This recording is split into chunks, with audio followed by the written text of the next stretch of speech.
अब यहाँ पे एक्स्ट्रा वाइडनिंग हम जो है कर रहे हैं।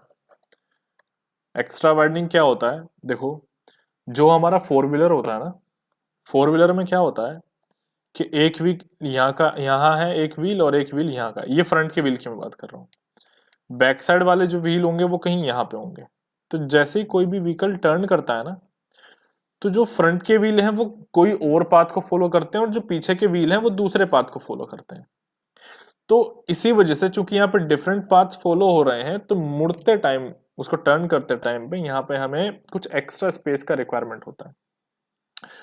ठीक है, इसी को हम एक्स्ट्रा वाइडनिंग यहाँ पे कहते हैं कि हम जो एक्स्ट्रा हम आउटर स्पेस प्रोवाइड कर देते हैं उसको हम एक्स्ट्रा वाइडनिंग यहाँ पे कहते हैं। तो डेफिनेशन यहाँ पे वही लिखा हुआ है, एक्स्ट्रा विड्थ और extra widening is provided on the outer side of the horizontal curve. ठीक है, जो भी अपना मोड़ होता है, जो भी कर्व होता है, वहां पे हम प्रोवाइड कर देते हैं। इसमें आप देख सकते हो कि ये एक हमारे जो है, ये जो रेक्टेंगल आप ब्लैक कलर से देख रहे हो, ये एक हमारी कार है। यहाँ पे जो ईडब्ल्यू है ये है एक्स्ट्रा वाइडनिंग। ईडब्ल्यू का मतलब है एक्स्ट्रा वाइडनिंग। ठीक है, ये जो डब्ल्यू यहाँ पे आप देख रहे हैं ये विड्थ ऑफ रोड है, ये जो आर आप यहाँ पे देख रहे हैं ये रेडियस है, ये रेडियस ऑफ रोड है। ठीक है, ये एल जो है ये लेंथ ऑफ व्हीकल है। अब ये जितना डेरिवेशन है इसमें नहीं आना है, यहाँ पे डायरेक्टली फॉर्मूला देख लो। इसके लिए है E W equals to L square upon two R, ये हमारा फॉर्मूला हो जाता है डायरेक्टली। तो ई डब्ल्यू आपका एक्स्ट्रा वाइडनिंग है, एल आपका लेंथ ऑफ व्हीकल है, आर आपका यहाँ पे रेडियस है। ठीक, तो इस तरीके से आप निकाल सकते हैं। अब ये जो एक्स्ट्रा वाइडनिंग होती है दो तरह की होती है, अभी हम डिटेल में आएंगे। अभी मैंने सिर्फ आपको एक एक वाइडनिंग बताई, एक्स्ट्रा वाइडनिंग। अब यहाँ पे दो तरह की कैसी होती है देखो, एक होगी मैकेनिकल वाइडनिंग। मैकेनिकल वाइडनिंग का मतलब है जो आप एक्चुअली में ऑन ग्राउंड आप वाइडनिंग दे पा रहे हैं, उसको हम मैकेनिकल वाइडनिंग कहते हैं। एक होता है यहाँ पे साइकोलॉजिकल वाइडनिंग।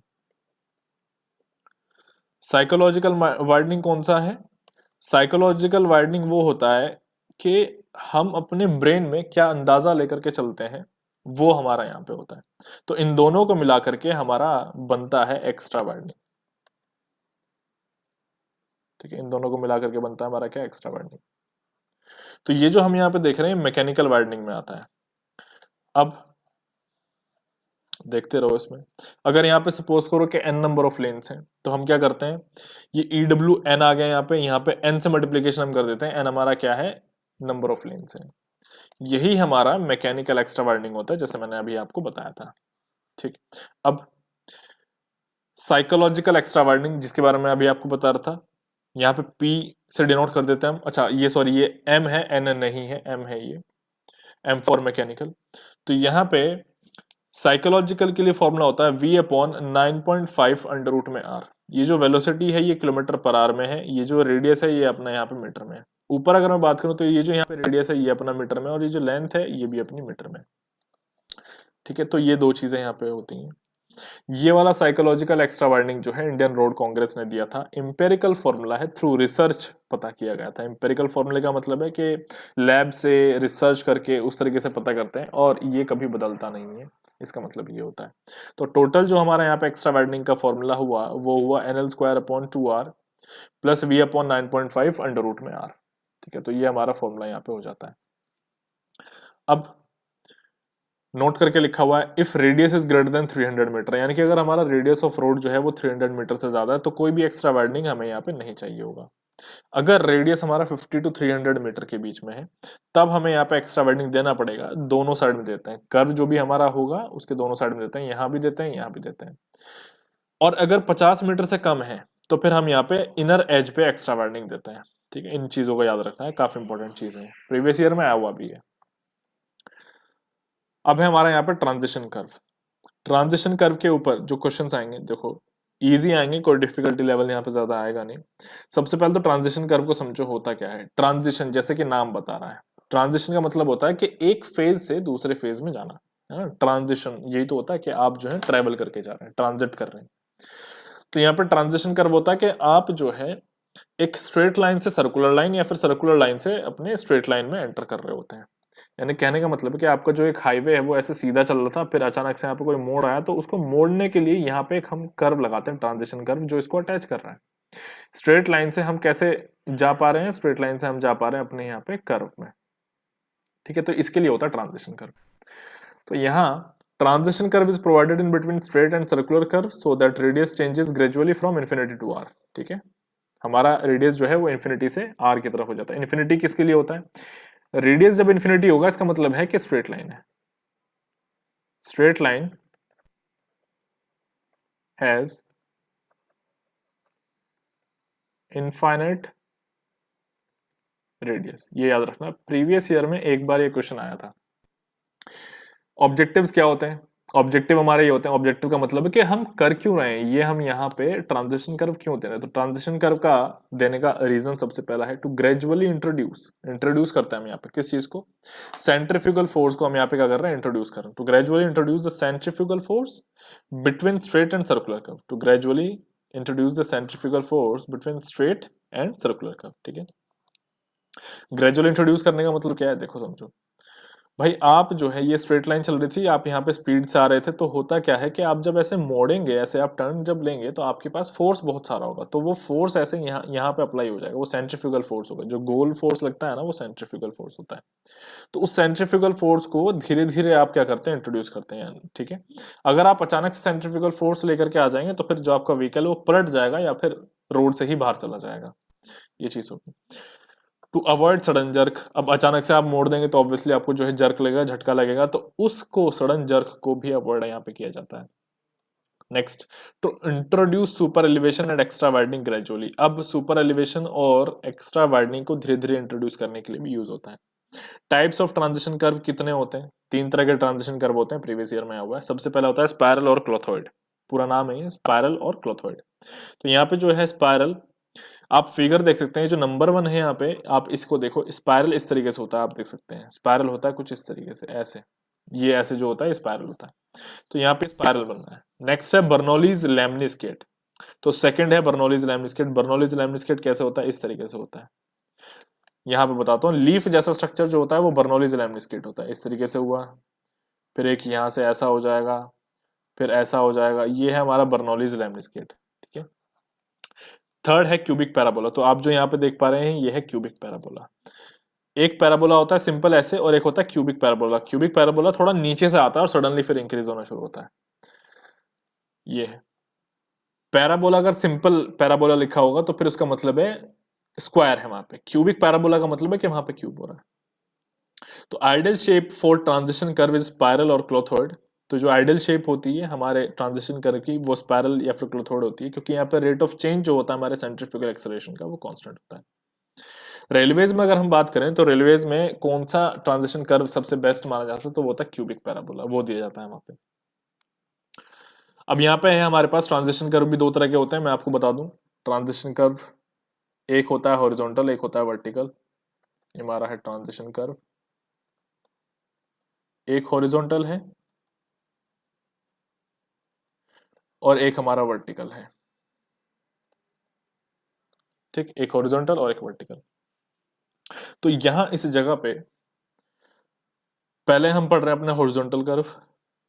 हॉरिजॉन्टल में देख लो, horizontal transition curve in highway for transition curve spiral और क्यूबॉइड कर्व इज यूज्ड। तो हाईवे पे स्पाइरल क्लोथोइड हो गया, या फिर क्यूबॉइड कर्व जो होता है वो यूज किया जाता है। लेंथ जो होती है ट्रांजिशन कर्व की, उसको हम यहाँ पे एल एस के नाम से जानते हैं, एल एस। तो ये जो एल एस है डायरेक्टली प्रोपोर्शनल होता है जो भी हमारा कर्वेचर होता है। कर्वेचर क्या होता है? रेडियस का इनवर्सली प्रोपोर्शनल हम जब कर देते हैं, ये हमारा रेडियस है, और जैसे ही मैं इस रेडियस को क्या कर दूंगा, 1 अपॉन कर दूंगा, ऐसे 1 अपॉन मैंने रेडियस लिख दिया, तो ये जो है ये मेरा कर्वेचर यहाँ पे बन जाएगा। तो ये डायरेक्टली प्रोपोर्शनल किसके होता है? कर्वेचर के, या फिर हम कह सकते हैं कि 1/r के, यानी कि 1 अपॉन रेडियस के। ठीक, तो यहाँ पे इस तरीके से क्या हुआ कि एल एस आर, चूंकि ये प्रोपोर्शनल है, यहाँ पे चला जाएगा तो आर और ये एल एस डायरेक्टली प्रोपोर्शनल हो जाएंगे यहाँ पे किसी ना किसी चीज के, तो यहाँ पे कांस्टेंट आ जाएगा और ये प्रोपोर्शनलिटी हम हटा देते हैं। ठीक है, तो ये है L S R equals to constant. तो यहाँ पे सारी चीजें नहीं हमें जाननी है, डिटेल में नहीं जानना है, ये सब जो चीजें हैं ये आपके लिए नहीं आएंगी। जो जेई का एकदम जो 1 स्टेज वाला एग्जाम होता है, देखो मैं आपको बताता हूँ, जो जेई का 1 स्टेज का एग्जाम होता है जिसमें सिर्फ प्री होगा, और वो भी डिपेंड करता है कि किस तरह का एग्जाम है। अगर उसका लेवल बहुत ईजी है तो फिर ये सब चीजें नहीं आनी है, एंड अगर वो एसएससी जेई जो है अगर है तो फिर उनके लिए ये फॉर्मूला काम का है, y equals to L cube upon 6 RLS। L cube आपका क्या है यहाँ पे, ये ग्राफ मैंने समझाने के लिए बनाया हुआ, ये एक्स है, ये एल जो है लेंथ है आपका। तो एक्स डिस्टेंस और वाई डिस्टेंस पे हमारा एल जो है लेंथ है यहाँ पे ट्रांजिशन कर्व का। तो इस तरीके से रिलेशनशिप निकल जाता है। चलिए, लेंथ ऑफ ट्रांजिशन कर्व। अब लेंथ ऑफ ट्रांजिशन कर्व कैसे निकाला जाता है? तो सबसे पहले यहाँ पे कुछ हमारे पास में ना कंडीशंस होती हैं। कंडीशंस कैसी हैं? देखो, सबसे पहला आप देख सकते हैं यहाँ पे based on rate of change of acceleration या फिर सेंट्रीफ्यूगल एक्सेलरेशन। तो सबसे पहला है rate of change of acceleration. मैं भी आपको कंडीशंस बता दे रहा हूं। दूसरा कंडीशन यहाँ पे आप देख पाएंगे जो कि है based on rate of change of super elevation. तो अभी मैंने देखा कि भैया एक आया एक्सेलरेशन के बेसिस पे, ये मेरा यहाँ पे एक्सेलरेशन है, और दूसरा मेरा यहाँ पे आया है rate of change of super elevation, rate of change of super elevation. और अभी क्या होगा, अब एक कंडीशन और मेरा यहाँ पे आएगा जिसमें हम क्या करते हैं कि रोटेशन करवा देते हैं, है ना। हम रोड को, पेमेंट को क्या करते हैं, रोटेट करवाते हैं। अभी देखो next, length of transition curve, ये तो हमारा इंपेरिकल फॉर्मूला है, ये हमारा यहाँ पे इंपेरिकल फॉर्मूला है। ये थर्ड वाला जो है ये इंपेरिकल फॉर्मूला है, थर्ड आया था इंपेरिकल फॉर्मूला। यहाँ पे जो मैं आपको कह रहा था अभी कि एक कंडीशन और आ जाता है जिसमें हम रोटेट करवा देते हैं, वो rate of change of super elevation में ही आता है। देख सकते हैं यहाँ पे bye rotating the payment cross section, देख रहे हो यहाँ पे आप रोटेट करवा रहे हो किसको, पेमेंट को। तो ये सब चीजें मैं अभी आपको समझाऊंगा कैसे क्या है। तो तीन कंडीशंस आप पहले समझ लो कि यहाँ पे जहाँ पे एक्सेलरेशन चेंज हो रहा होगा उसके रेट पे, सुपर एलिवेशन जिस रेट पे चेंज हो रहा होगा उसके बेसिस पे, और एम्पिरिकल फॉर्मूला, ये तीन के बेसिस पे हम अपने length of transition curve determine करते हैं। तो सबसे पहले वाली कंडीशन पे आ जाओ, based on rate of change of acceleration, centrifugal acceleration. तो यहाँ पे सी जो है ये आपका rate of change of centrifugal acceleration है। आपको किसी को भी, कोई भी बच्चा है, डिटेल में नहीं जाना है इतना, सिर्फ फॉर्मूला याद रखो। C equals to 80/75 plus V होता है। C अपना मीटर पर सेकंड क्यूब होता है, क्योंकि rate of change of acceleration, acceleration क्या होता है, मीटर पर सेकंड स्क्वायर होता है, मीटर पर सेकंड स्क्वायर। अब ये भी चेंज हो रहा है विद रिस्पेक्ट टू टाइम, तो ये ऑब्वियसली मीटर पर सेकंड क्यूब हो जाएगा। तो ये यूनिट यहाँ पे इस तरीके से आएगी। ठीक, नेक्स्ट देखो, V क्या है, किलोमीटर पर आवर में है। C जो है हमारा, ये दो वैल्यूज के बीच में लाई करता है, 0.5 से लेकर के 0.8, और ये प्रीवियस ईयर में आया हुआ है। C के ऊपर जो क्वेश्चन है वो प्रीवियस ईयर में आए हुए हैं। तो C आप याद रखेंगे, rate of change of centrifugal acceleration है 80/75 प्लस V। अब हमारा जो फॉर्मूला होता है, मैं यहाँ पे आ जाता हूँ, ये है, ये सबको सॉल्व कर देने के बाद ये फॉर्मूला हमारा यहाँ पे आता है। बताता हूँ, ये सबको डिटेल में नहीं जाना है। वैसे जो एक्चुअल फॉर्मूला हमारा होता है वो होता है LS V cube upon CR, LS equals to V cube upon CR।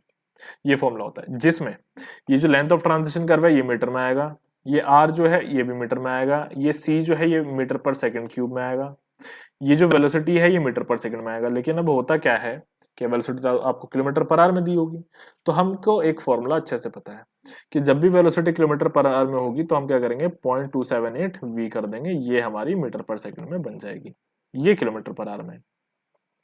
तो हमने क्या किया, यहाँ पे वही वैल्यू पुट कर दी 0.278 V, और उसका क्यूब हमने यहाँ पे कर दिया। तो क्यूब कर देने के बाद हमारे पास ये फॉर्मूला जो है बन जाता है, ये है 0.0215 V upon CR। LS1 equals to 0.0215 V cube upon CR।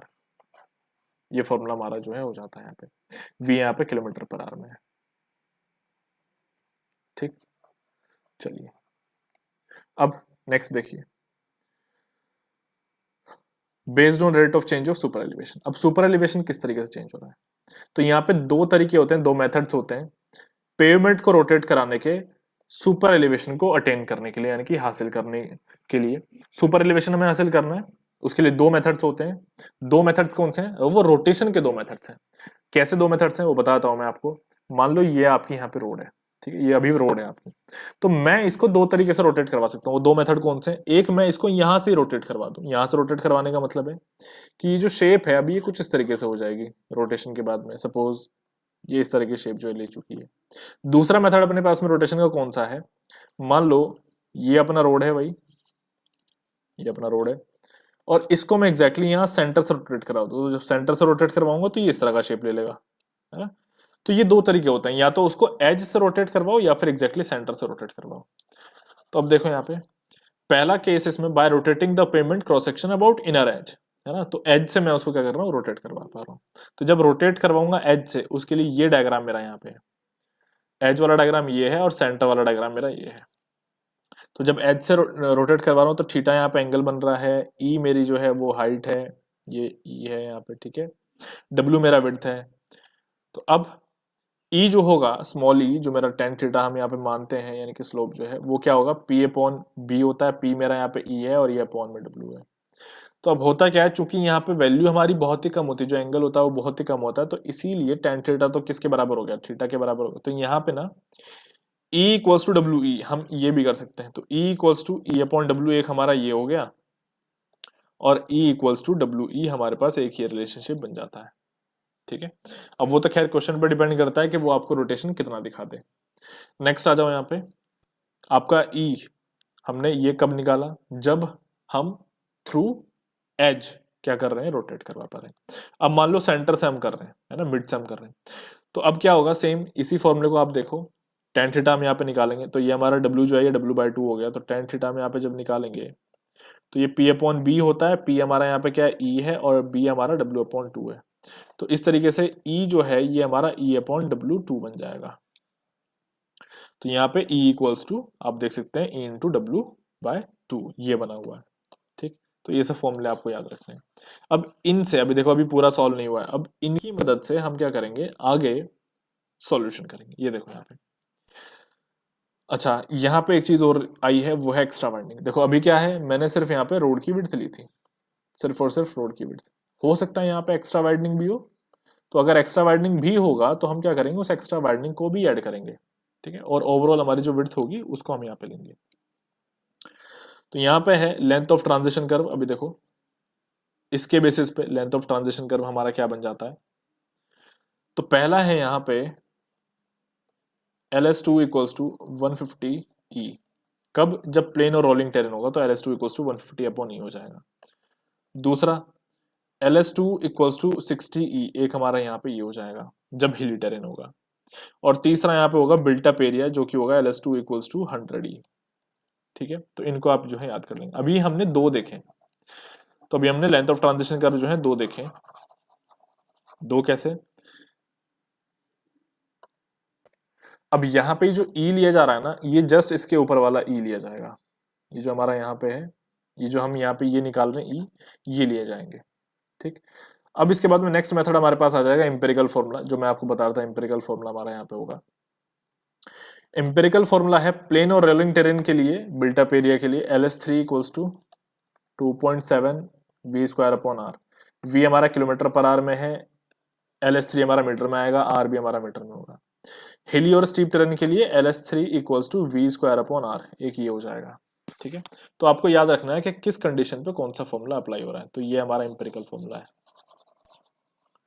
इस तरीके से आप निकाल सकते हैं। ये डायरेक्टली क्वेश्चन में फॉर्मूला पूछेगा आपसे, सॉल्व करवाने के लिए आएगा तो बहुत छोटा मोटा कुछ आ जाएगा क्वेश्चन, लेकिन वैसे फॉर्मूला पूछता है। और इन तीनों में से जो भी हाईएस्ट वैल्यू होगी उसको हम यहाँ पे लेंथ ऑफ ट्रांजिशन कर्व लेंगे, इसको याद रखना। अब आ जाओ सेटबैक डिस्टेंस पे। सेटबैक डिस्टेंस क्या होता है, थोड़ा सा मैं आपको समझाता हूँ। मान लो कि यहाँ पे एक ये ऐसे पहाड़ है ना, और इसके चारों तरफ जो है रोड बनी हुई है, ऐसे इसके चारों तरफ रोड बनी हुई है ऐसे। अब क्या होगा कि कोई एक कार जो है वो यहाँ पे है, तो यहाँ सामने से कौन सी व्हीकल आ रही है उसको उसको कितना दिख पा रहा है। अभी देखो, अभी वो यहाँ से अगर देखने की कोशिश करेगा नहीं दिखेगा, वो थोड़ा सा आगे जब बढ़ेगा तो उसको विजिबिलिटी कहाँ तक की होगी, उसको विजिबिलिटी यहाँ तक की होगी। यानी कि अगर सामने से कार आ रही है, एक ये रही है ना, तो उसको दिख जाएगी। तो ये जो सेटबैक डिस्टेंस होता है ये वही डिस्टेंस बताता है कि कब विजिबिलिटी जो है एक तरीके से शुरू होगी उसकी, ठीक है।